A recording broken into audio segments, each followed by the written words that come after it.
dark and you want to see, you need electricity, electricity. Flip that switch and what do you get? You get electricity, electricity. Every room can now be lit with just electricity, electricity. Where do you think it all comes from? Don't do that! What? Electricity, What are you doing? You told me last night we're going to film the conductivity lab, and so I don't know.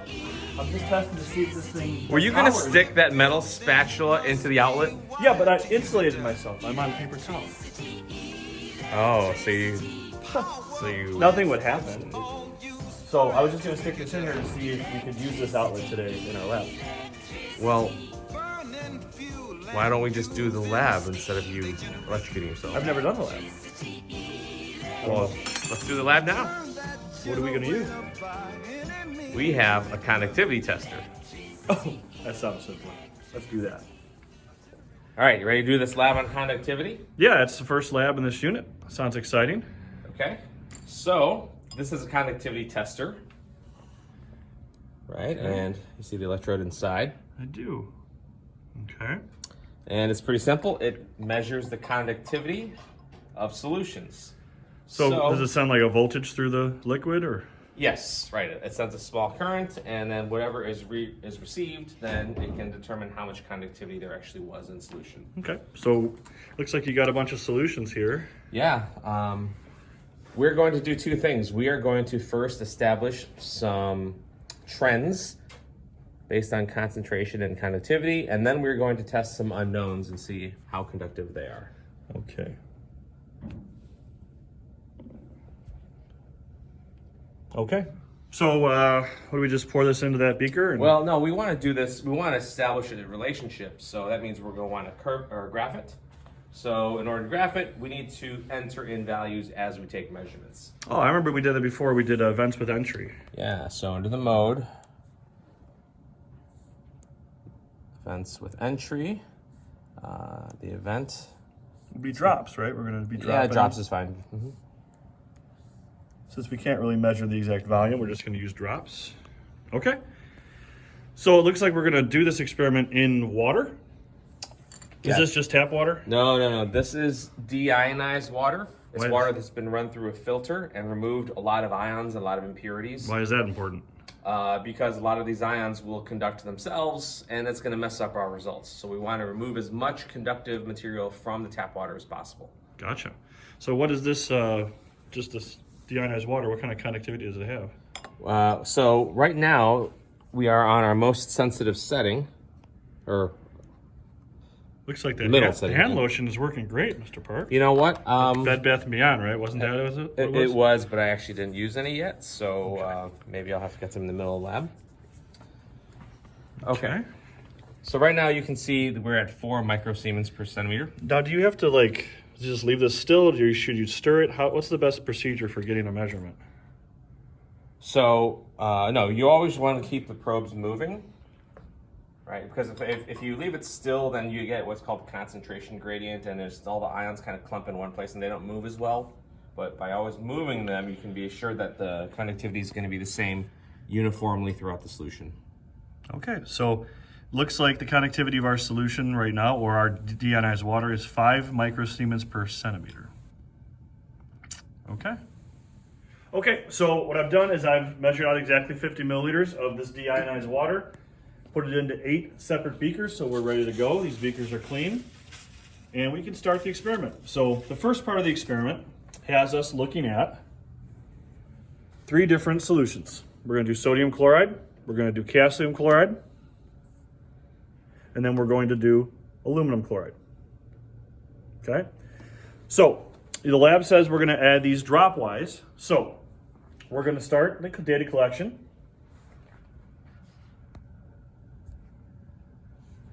And this first beaker here is going to be the one we use for sodium chloride. Okay.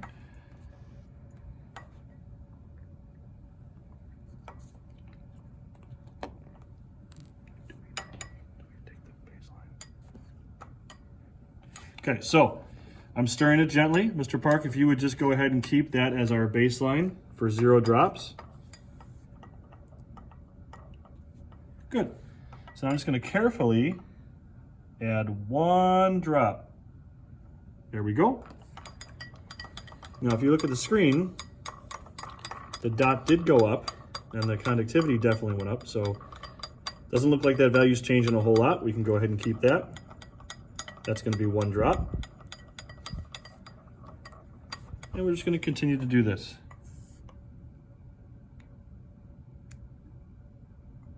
That's a nice drop. Thank you, I appreciate that. Patience. Oh, so the number went up again. It's getting more conductive. That's 2 drops.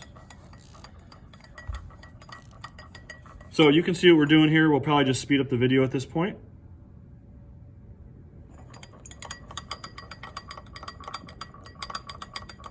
Looks like it's going up about 100 each drop. Yep. There we go.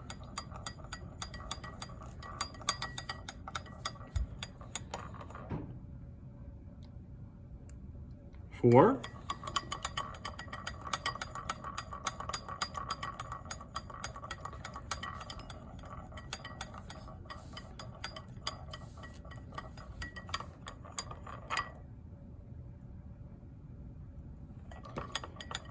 And 5.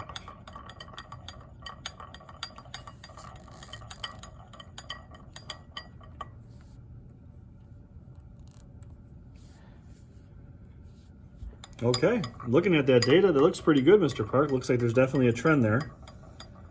You guys have to determine if that's linear or power.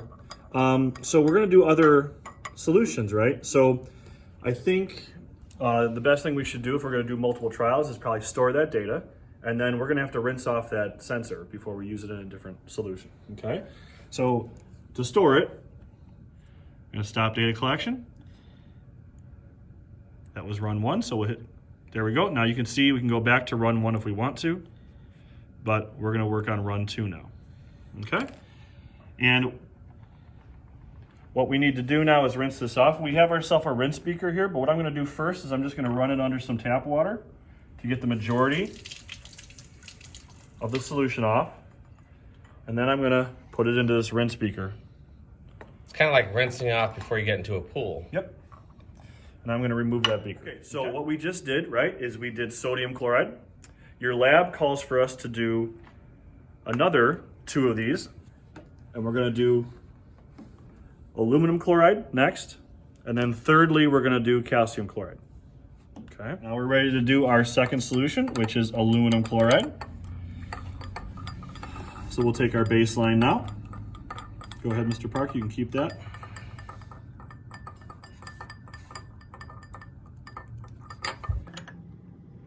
One drop. Oh wow, that's a lot of conductivity for 1 drop. Well, compared to the last solution it was.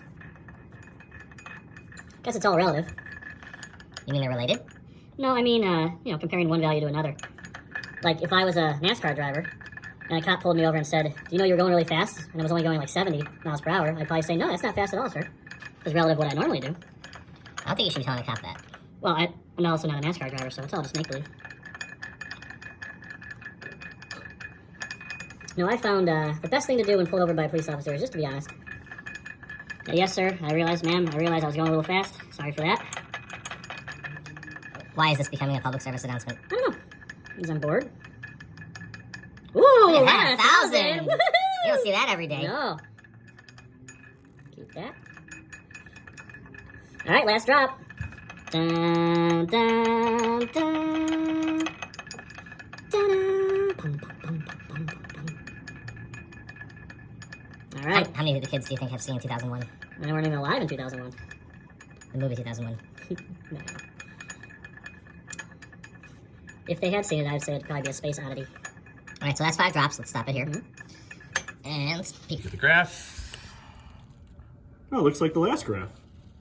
It looks just like it. Let's Yeah. see them both at the same time. So show all runs. Okay, so they're definitely different, yep. So it looks like the blue dots were the first solution and the red dots are the second one. Mm-hmm. Okay, very good. All right. right, so let's go ahead and store that. Okay. Okay, we're gonna do our third solution for part 1, calcium chloride. Hey, Mr. Park, I noticed that every time we start, it seems to say 5 microsiemens. It's pretty cool.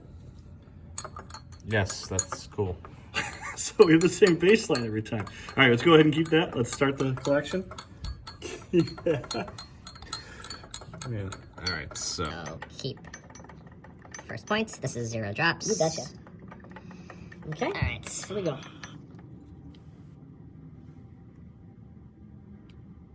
One drop. Ooh. Okay, so interesting. This first drop is more than the first solution, but less than the second solution. And that's only one drop. We'll see what happens. Now, I'm impressed that you are multitasking like this, Mr. Kerr.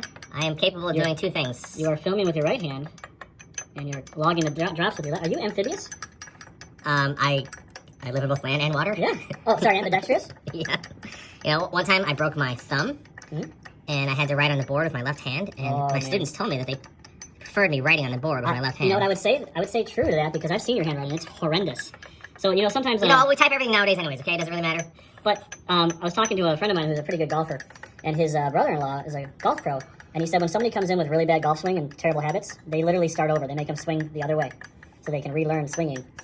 Maybe that's what happened to you, is you had to, like, think about writing like a human. I definitely took longer to write because I was thinking about how to write Your letters. handwriting, you should be a doctor. I swear, it's terrible. All right, we ready? No regrets. Okay. That's good. How many drops is that? 8? 9? 4. That's 4? Okay.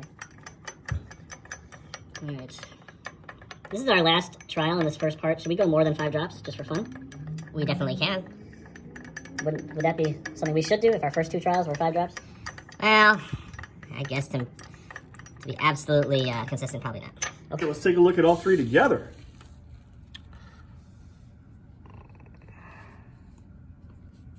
there's run 3. Yeah, looks like every other run. There's all 3. That's a nice plot. That's pretty. Hey, they're gonna have to plot that on their own, so we probably should give them the data. Oh, you mean this? Yeah. There's run 1 and 2. And we'll go ahead and pause the video for that.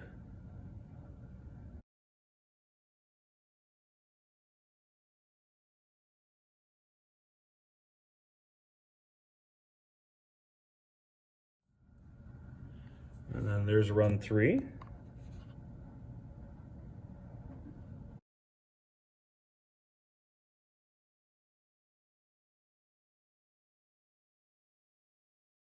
So what should we do with that data?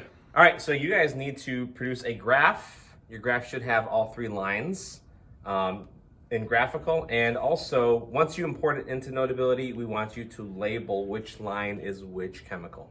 So when they're making the graph in graphical, they should have multiple data sets, 3 Right. data sets, 1 for each, and then lines of best fit, whether they're linear or power, and then they're gonna import that in and label, like literally write on the line, whether Right. it's aluminum chloride, Right. calcium chloride, or sodium Label the chloride. lines, right? I like that. So you guys might notice on your lab right here, for part 1, it wants the slope. So this part you're gonna have to fill in after you've got your graph. When you do your lines of best fit, you'll be able to get the slope value. I believe graphical calls it the M value, M as in slope. And so those are the values you're gonna put right there in that chart. Okay, we're gonna move on now to part 2. You see in part 2, we're gonna look at 5 different substances. We give you the chemical formulas for those substances, and we're gonna test their conductivity. Hey there, Miss Fiore. Hello. How you doing? Pretty good. Looks like I have some glucose over here. Ooh, glucose. So we're Sounds gonna- like a sweet time. So we're gonna put 5. Wow, that was pretty good. That was pretty good. All right, we're gonna put 5 drops, and I want to make sure there's no bubbles. Okay, so we got the sensor in an empty beaker or a beaker of deionized water. You can see it's got the baseline. So we're gonna put 5. Okay. Count with us at home. 1, 2, 3, 4.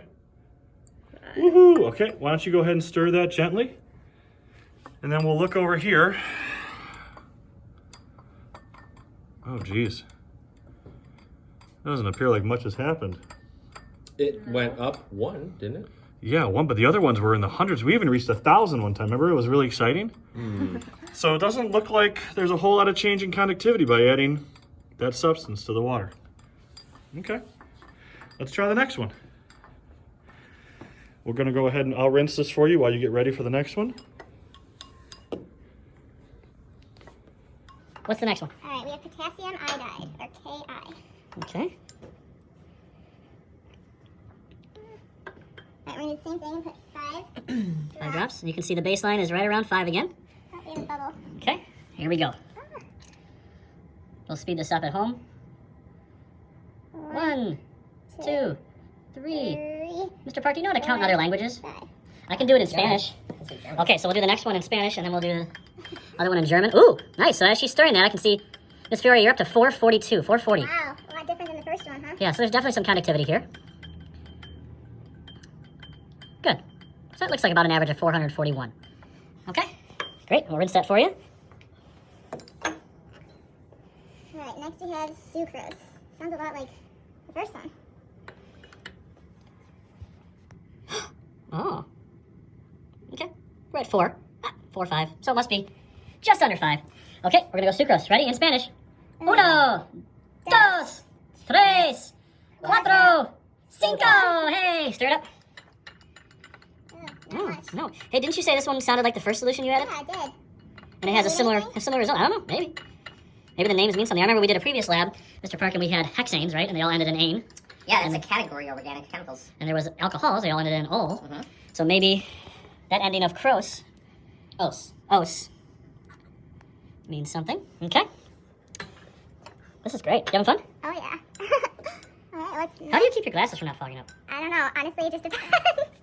It really just depends. Yeah, I can't do that. All Okay, right. now, Mr. Park, you're gonna go in German this time. Sure. Okay. All All right, right. we have vinegar. I always pronounce it Weingart. Am I wrong? Yes. All right. That's fine. Okay.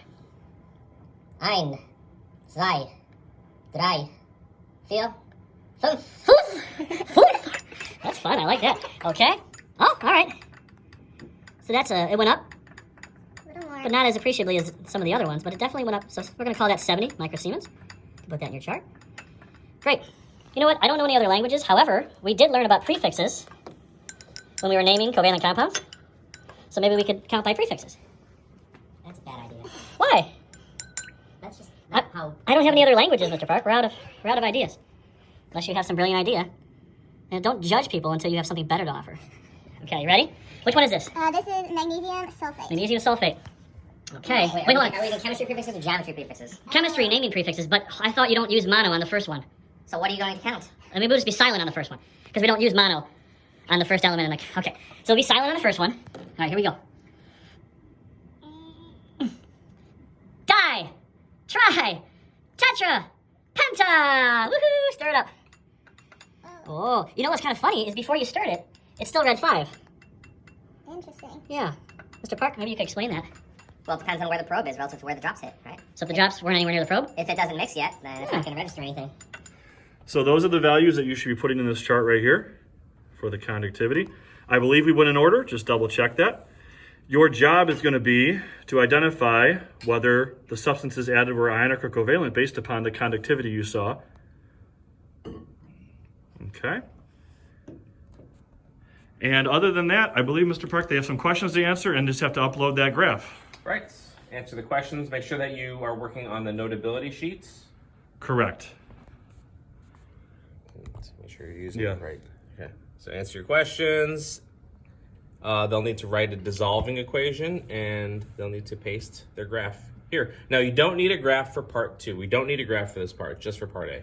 So the dissolving equation part,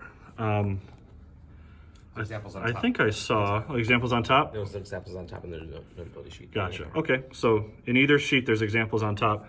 So these are the kind of equations we're talking about when we talk about dissolving equations. A solid solute becomes aqueous ions in solution. Okay, Ms. Fiore, say goodbye. Bye. Toodles, everybody. Enjoy your rest of your day.